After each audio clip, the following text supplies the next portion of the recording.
Magkasugat, dagin mo sa korte. Maraming Pilipinos, marami na rin sa mga sumusubaybay dito yung sasabi, napaka-unrealistic nyo naman, nasabihin nyo sa gobyerno, sa mga lugar na dapat tingnan pa rin nyo yung karapatan ng mga NPA, mga ganyan, kanina lang, pinakaputokan nyo lang. Yung problema, yun yung nasa batas eh. Kasi kung wala tayong batas ng Duma, labo-labo na yan, bakit nangyari mga batas eh. Sa gitna ng mga pagdududa, espekulasyon, ang tanong, enkwentro nga ba ang nangyari o massacre?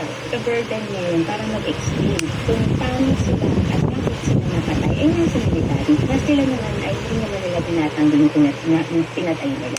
Hindi mo yun dapat i-shift yung burden ngayon doon sa taong namatay na. Isa sa mga lagi namin nire-remind sa amin the international humanitarian law, yung pag-follow sa rule of engagement. Because of our troops are Catholics and we value life. But we are mandated by our duty na kailangan namin gawin.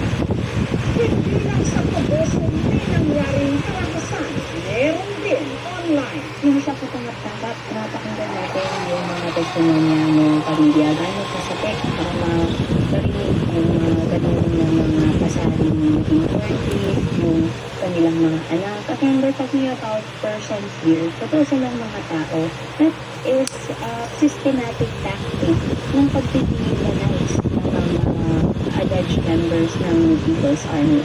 May nagawa pa raw magpakalat ng di mano, fake na larawan ng babaeng kularin ang buhok katulad ng kay Alisa na meron ding dalang armas. Pero kapag ini-reverse search, kuha pala ng isang babae sa bansang Myanmar. Kung titignan mo na account, nakalap, walang itoong identity at paninirang po rito na cyberline union at red family. Hinihinay sa panguhusga at damihan pa natin yung sense of humanity natin. Compassion natin sa kapwa Pilipino. Ang Philippine National Police ang nag-iimbestiga ngayon sa pinangyarihan ng insidente at sigawa rin ang autopsy at paraffin test. Tumanggi silang magbigay ng iba pa mga detalye kahit kasalukuyan sa ang Commission on Human Rights nagsasagawa na rin daw ngayon ng isang independent investigation. Ito po ay proceeding kaso for violation of international humanitarian law on the part of the Armed Forces of the Philippines. Of course, yung protection po na yan ng batas ay available lamang kung etong mga civilians na ito ay hindi nakisali doon sa hostilities. Pero kung sila po ay sumama sa hostilities, kahit po sila ay civilian, yung protection po ng international humanitarian law ay hindi na available. Samantala, nito lang Miyerkules, diniklara ng munisipyo ng Pogoso na persona non grata o hindi katanggap-tanggap ang CPP, NPA, NDFP sa kanilang bayan.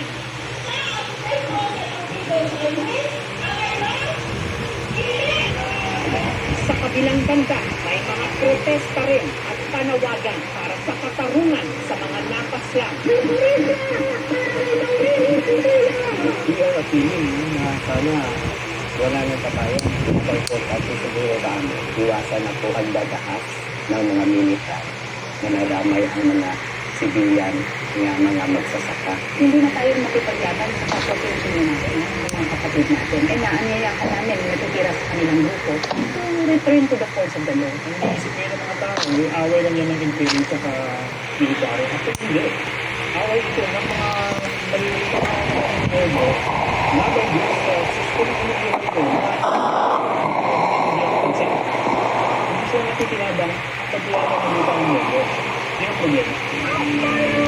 Dekada na ang pinipilang ng mga kidnap. Mga sundalo kontra mga rebelde o may tinatawag na suicide. May kanya-kanyang ipinaglalaban at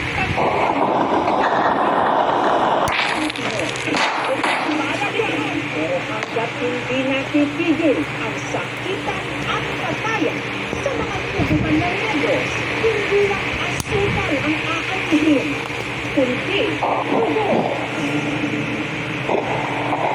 Ano ang kwento o mainit na issue sa inyong bayan o probinsya na nangangailangan ng pag-aralan nito?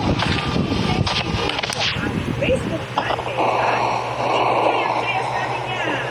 Susunod, nanay sa bataan, tubuan ng boss ng mga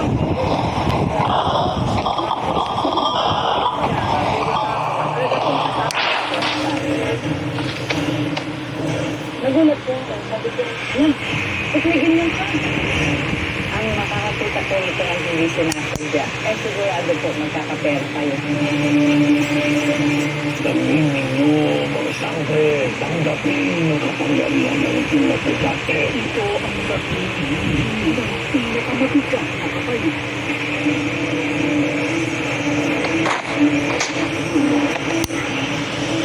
Pinaglat, ito tayo sa unang pagkakataon ito.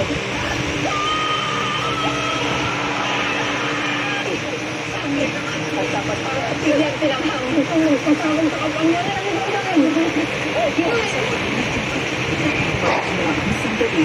Magaganap pa rin ang nakatakdang mga Ang pinakasukturang ito sa kasaysayan ng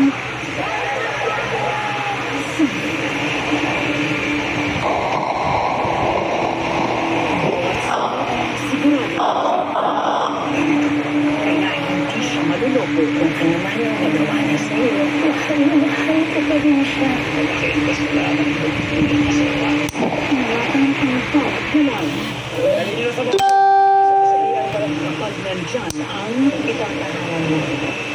The Master Plan, May 11 on GTV. Ano yan? Nasaan ang anak ko? Hindi mo alam ko. Anong iisipin ko? Wala akong tiwala sa amin. He's on a mission to get his daughter back. Tapos na akong magsalita. Tapos ka lang kung sinabi ko.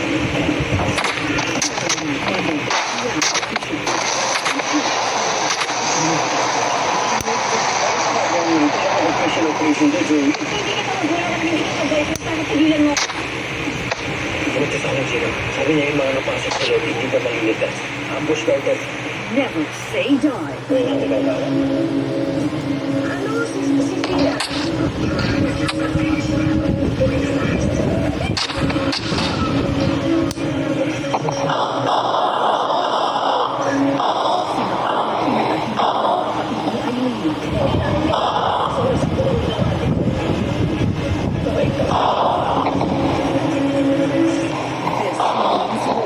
The Seed of Love on GTV. So, sana,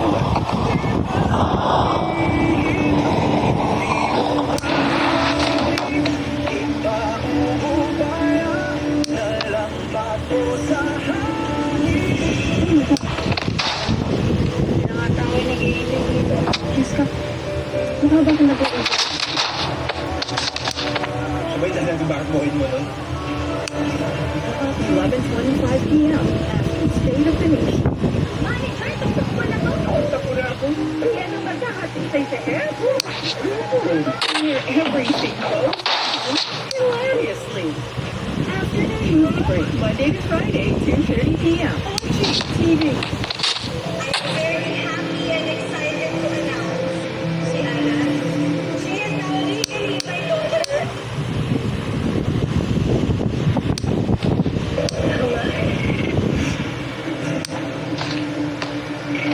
Isabel, wala yung anak. Pwede mo na si Ara. Bakit po ba siya kinakalimutan, Ana? Your Bank, weekdays, 4:45 p.m. on GTV. Great days are ahead in World Blue Light New Battle. Love comes down to mountain. Hero to come.